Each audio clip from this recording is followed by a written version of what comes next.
প্রিয় উপস্থিতি, সময় বেশি নেব না, অল্প কথায় খিদমাকে নিয়ে জাস্ট আমার অভিজ্ঞতা আপনাদের সাথে বিনিময় করব। খিদমা ফাউন্ডেশন বেরকোটা 2024 সালে এই এলাকারই কিছু তরুণ প্রাণ যারা এই সমাজকে সুন্দর এবং আলোকিত করার প্রত্যয় নিয়ে শুরু করেছিলেন খিদমা ফাউন্ডেশন বেরকোটা নামে। খিদমা ফাউন্ডেশন বেরকোটা 2024 সাল থেকে যে শুভ সূচনা করেছে, এই শুভ সূচনা পরে আজকে এই পর্যন্ত তারা অনেক মহৎ উদ্যোগগুলো একের পর এক গ্রহণ করেছে।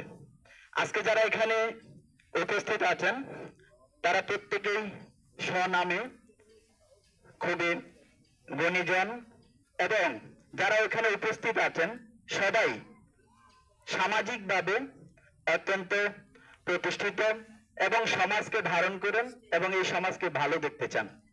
আমি খিদমা ফাউন্ডেশন বেরকোটার প্রথমত সফলতা কামনা করছি। দ্বিতীয়ত, এই ফাউন্ডেশন বাংলাদেশ সরকারের নিবন্ধন পেলে যুব ক্রীড়া মন্ত্রণালয় কিংবা সমাজ কল্যাণ মন্ত্রণালয়, তাহলে আগামী দিনে এই সুন্দর সমাজ বিনির্মাণের জন্য তাদের যে কিছু বাধা থাকবে, বিশেষত আইনগত বাধা, এই বাধাগুলো দূর হবে। সেজন্য এখানে যারা উপস্থিত আছেন, বিশেষত প্রশাসনের আমাদের ওসি মহোদয়, তিনিও আমাদেরকে এই বিষয়ে একটু দেখভাল করবেন। আরেকটা বিষয় হলো, খিদমা ফাউন্ডেশনের অনেক সুন্দর সুন্দর উদ্যোগ সামনে আসবে।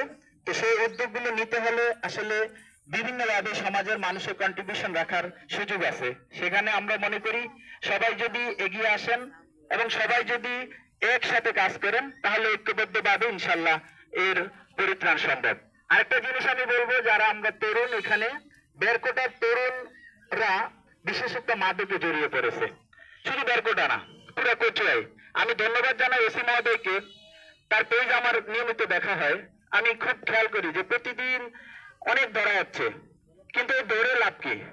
এই ধরার পরে যদি তারা শুতে যেতে পারে, এই ধরার পরে যদি একটা সমাজ সুন্দর হয়, সে ব্যবস্থাও যদি নেওয়া হয় পাশাপাশি, তাহলে আমি মনে করি এই সমাজ থেকে সকল ধরনের অনাচার, অত্যাচার এবং এই মাদক নির্মূল হবে।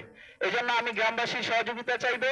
আশা করি এই গ্রামে যারা নেতৃত্বস্থানীয় আছে তারাও এই খিদমা ফাউন্ডেশনের পাশে থাকবে, তাদেরকে সহযোগিতা করবে, আমরাও সহযোগিতা করব।